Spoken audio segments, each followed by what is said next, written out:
اللہ تعالیٰ جب تہجد میں دعا قبول کرنے لگتا ہے تو کچھ خاص نشانیاں ظاہر ہونے لگتی ہیں۔ یاد رکھو، اللہ آپ کی دعا تہجد میں قبول کرنے والا ہوگا تو آپ کو محسوس ہوگا کہ آپ کا اللہ سے تعلق مضبوط ہو گیا ہے اور آپ کے حالات میں بہتری آنے لگتی ہے۔ تہجد کیا ہے؟ یہ وہ نماز ہے جو ہم پر فرض نہیں کی گئی، تو پھر اس کا اجر اتنا کیوں ہے؟ آپ نے کبھی یہ سوچا ہے؟ اس کا اجر اس لیے ہے کیونکہ اس کا پیغام نہیں آتا، اس کے لیے خود اٹھا جاتا ہے۔ آپ کے دل میں موجود تڑپ آپ کو اٹھاتی ہے، ایسی تڑپ جو گہری نیند سے اٹھا لاتی، جو ہمیں آدھی رات میں اپنے بستر پر سکون سے سونے نہیں دیتی۔ اور اس تڑپ کے ساتھ جب بندہ اپنے رب کے حضور اپنی پیشانی زمین پر رکھتا ہے تو اس کا وہ سجدہ اسے فرش سے عرش پر لے جاتا ہے۔ اس خدائے بزرگ و برتر کی رحمت اپنے بندے کو اپنے سائے میں لے لیتی ہے۔ بندہ اپنے رب کے سب سے قریب ہوتا ہے۔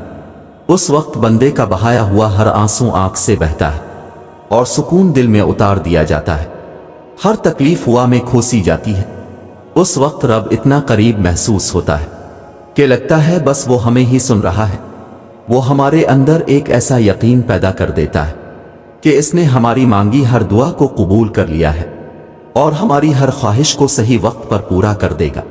تہجد کا وقت خدا کی محبت کا عروج ہوتا ہے۔ تہجد بہت خاص ہوتی ہے، بہت خاص۔ تہجد اللہ کی طرف سے ہمارے لیے ایک ایسا بند دروازہ ہے جو صرف تہجد کی عبادت سے ہی کھلتا ہے۔ یہ دروازہ صرف ان لوگوں کے نصیب میں ہوتا ہے جو واقعی اللہ کے قریب ہوتے ہیں، اور سب سے بڑھ کر اللہ خود انہیں تہجد کی طرف لاتا ہے۔ رہتا تو وہ خدا ہر طرف ہے، پر تہجد میں خاص سیاہ کالی چادر کے پیچھے رات کی اندھیری میں صرف وہی لوگ اللہ کو دیکھ پاتے ہیں جس نے اللہ سے بے پناہ محبت کی ہو۔ اس وقت اللہ اور آپ کے درمیان ہونے والی گفتگو، آنسوں سے بھری ہچکیاں، دل میں کی گئی باتوں کی آوازیں صرف اللہ کے سوا اور کوئی نہیں سن پاتا۔ اس وقت تہجد کے سجدے میں نہ تو سر اٹھانے کا دل کرتا ہے اور نہ ہی آسمان سے نظر ہٹانے کا۔ اور اگر ایسا ہو جائے کہ کبھی اسی دوران تمہاری اللہ سے تہجد میں ملاقات ہو جائے اور وہ تمہارے روبرو آ جائے، وہ منظر تمہارے لیے معجزہ سے کم نہیں۔ تہجد پڑھنے والوں کے لیے معجزے غیب سے اتارے جاتے ہیں۔ رات کی تاریکیوں میں جب کوئی شدت سے اللہ کو پکارتا ہے تو سارے عرش والے اس کی جانب متوجہ ہو جاتے ہیں۔ پھر اللہ فرماتا ہے، کہو کیا مانگتے ہو، کہو کیا فریاد لائے ہو، کہو کیوں رو رہے ہو اے دن بھر مسکرانے والے۔ پھر جب تم اپنی عرضیاں اسے سناتے ہو اور اس کے روبرو سجدے میں گر جاتے ہو تو وہ حکم دیتا ہے ان دعاؤں کی قبولیت کا جن کے جواب تمہیں لگتا تھا کبھی نہیں آنے والے۔ پھر وہ تم سے کہتا ہے، لو بھر دیا دامن تمہارا، یقین کی جھولی پھیلانے والے، کن لکھ دیا گیا ہے۔ اب میں تمہارے نصیب میں مان گیا ہوں، میں مان گیا ہوں تم سے، مجھ کو منانے والے۔ تمہیں لانا تھا مجھ تک یہ امتحان تو بس تھے بہانے۔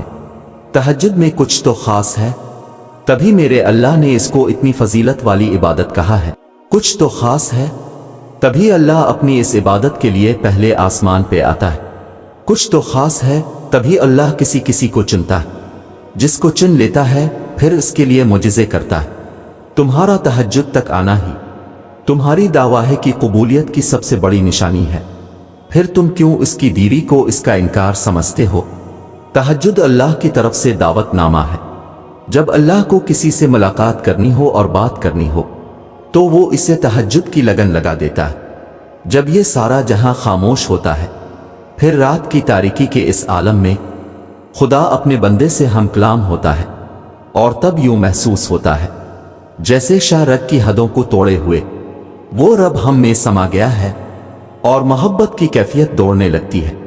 پھر میرا رب فرماتا ہے، مانگ مجھ سے میرے بندے، تو نے جو مانگا میں نے دیا تجھے، مگر تب اللہ کے سوا کسی کی طلب ہی نہیں رہتی، اور پھر طلب اللہ کی ہو اور وہ نہ ملے، ایسا تو ممکن ہی نہیں۔ تہجد کا آغاز انسان سے تو ہو سکتا ہے، مگر اختتام صرف اللہ ہے۔ دل میں اوٹیتی ہوئی مسلسل تکلیف جب رات بھر جگائے رکھتی ہے تو روح کی بے چینی اللہ کے روبرو لا کر کھڑا کر دیتی ہے۔ پھر کچھ درد سنایا جاتا ہے،